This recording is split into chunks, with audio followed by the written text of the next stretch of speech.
Hello everyone, welcome to another movie review. So earlier today I saw the new movie Nope from Jordan Peele. Um, Interesting movie. Interesting movie. Before I talk about it, I'd like to actually go over briefly his first two films, of course, Get Out and Us. Get Out, as many people probably agree, is an excellent movie. Like, it's pretty much got zero issues, to me at least. I really enjoy this one. It's very rewatchable. It's a great debut, you know. It's pretty much iconic at this point. You know, won Best Original Screenplay at the Oscars. Get Out's fantastic. Get Out to me is like a 10 out of 10. Like it's that good. Um, Us, his follow-up. I actually really like this movie. I found out apparently a lot of people don't like this movie, which is news to me. I never really heard that until recently. Um, I really like this one. This one is not as rewatchable as Get Out to me, but it's still very well done. It's very unique. And what I like about Jordan Peele's, three films so far is that they're all unique. Like they're all, original stories, obviously, and they're very different from each other. And Us, there's a really cool twist at the end of the movie, and I don't know. I just really like the concept and everything about it. I guess I understand why people don't like it. Maybe like it's sort of, I don't know. It's not as like impactful as Get Out, I guess. Like it's not as horrific as Get Out. I don't know. Get Out's just iconic, so it's kind of hard to top that. You know what I mean? So this new movie, Nope, has a lot to live up to because I really like the first two films.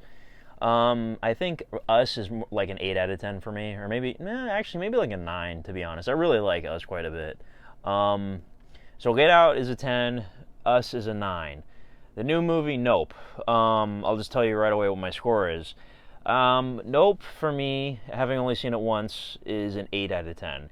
It's very good, in my opinion, but it's not, like, great. Now, on rewatches, I might like it more, but I've been hearing a lot of buzz about this movie, a lot of mixed reviews. Some people are really liking it, some people are like not liking it at all, which was very surprising to me considering how good Jordan Peele is of a director.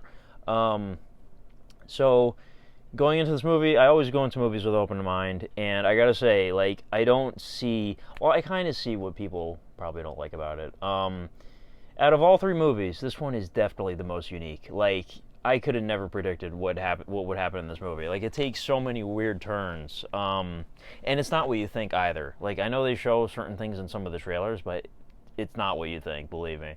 Um, yeah, and I gotta say too, the strongest part about this movie for me was the atmosphere, like the setting, like all the different like settings in the movie. This was a character in itself. Like the whole Western town, Steven Yeun's character. It's sort of like a Western theme park that he runs. Like it's like its own character. Like the ranch that the guys that Daniel Kaluuya and Keke Palmer's characters live on. Like the film is very atmospheric. It's very like I don't know. Like it's really it draws you in pretty much. Is what I'm trying to say. Out of all three films, I think I actually liked the atmosphere in this one the most. I don't know what it was. Something about it just felt like cozy, like in a weird way.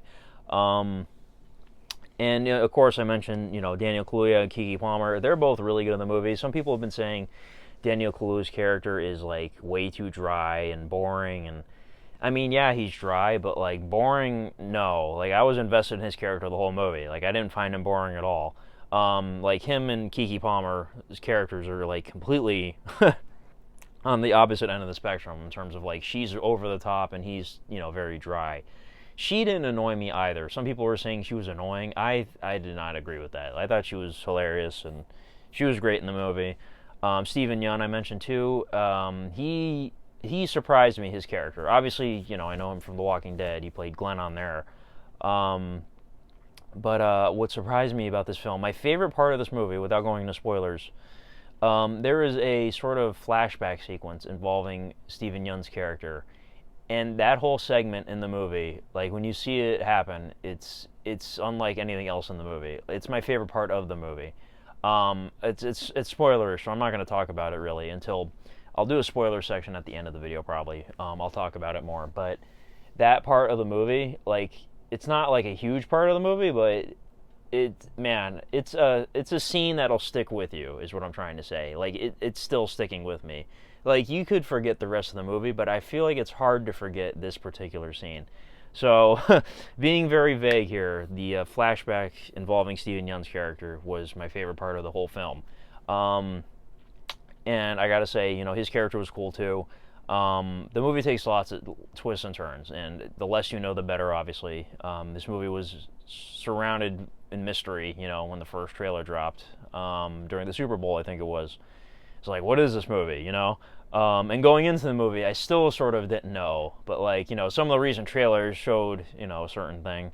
Um, and again, even then, like when you're watching the movie, you trust me, you have no idea where it's going. Believe me. Um, and of course, there's metaphors and all kinds of themes in the movie. A lot. What surprised me too in this one, not so much about race. I know Jordan Peele covers that a lot, especially in Get Out. This one really has to deal with like greed. It's a big factor in the plot. Like people's lust for money and stuff. Um, and profit. Profiting off things that shouldn't be profited off of, basically. Exploitation, I guess you could say. Um, so I found that interesting, and there's definitely things in the movie that like you're like, what was the meaning of that? Like you need to like watch explanations. You know what I mean? Sort of like if you see like a David Lynch movie and you're like, what did any of that mean? You watch like a 15-minute explanation. Like as soon as I got home from this movie, I looked up explanations for certain things. So I like that. I like when movies make you think like that. Um, but the reason I'm giving this an 8 out of 10 and not like a 9 or even like an 8.5 is that I don't see myself rewatching this one a lot. And it's not as strong as the first two films that he did to me. Like, in terms of, like, the first two films had a lot more characters, and I just prefer those concepts more than this concept. I mean, this concept's still very cool. Um, and the way it's presented too, like I feel like he's always been a good filmmaker in all these movies, but like in this one, like I feel like the cinematography especially like was really good, and the atmosphere I talked about already was really well done, and he's just every film he's like getting better in terms of like the camera work and everything like that. um so on a technical level, this movie is like an eight. It's aces. It's really good. um there's other characters in the movie. There's like a director guy who's got like a super interesting like raspy voice. Every time he talked, it's like I don't know how to explain it. It was just like soothing. I don't know. There's another guy in the movie. I forget the actor's name, and the character's name is Angel, I believe. He works at Fry's Electronics, which is now closed, obviously, in California. His character was cool too. I liked him. He was a nice, side character. Um, but yeah, not like really a huge cast or anything in this movie. And I don't want to talk about the plot too much, as I mentioned, because like I said, the less you know, the better. Um, there are twists and turns in this, and yeah, I don't know. I was invested during the whole movie. Like I can see why some people might not like this one. Like it is part horror movie, part science fiction, part western. Like it's like a blend of all three, really.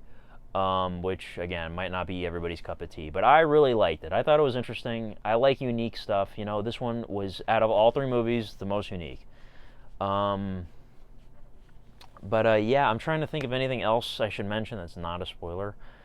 Um, I mean, I feel like everybody's gonna go see it anyways. Um, yeah, go see the movie. Like it's really good. I know a lot of people giving it mixed reviews, but anytime a movie's getting mixed reviews, always go in with an open mind, because it can go one way or the other for you. You know what I mean? Like it's a different story if like a movie gets just nothing but negative reviews. Then okay, there's a very good chance it's bad. You know what I mean? Whereas this, it's getting mixed reviews, so it's like, okay, you might like it because it's not everybody's cup of tea, but it might be yours. So for me, it was my cup of tea. It's just not the best cup of tea. Um, so Nope is an 8 out of 10 for me. It's my least favorite out of all three of his movies so far, but that's not a bad thing whatsoever. Like I'm loving his filmography, and if anybody can explain to me too, like if you're not a fan of Us, like can you tell me why? Like like in particular, um, But yeah, I think that's about it for the non-spoiler section. Let me know what you thought of the film in the comments. And if you haven't seen it yet, please leave the video because I'm going to delve into spoilers now. I don't think I'm going to talk too much. There's a couple of things I want to talk about, but yeah. So yeah, leave the video, please. All right, so spoilers. So of course I was referencing the scene with Gordy, the monkey, or the chimpanzee, whatever you want to say.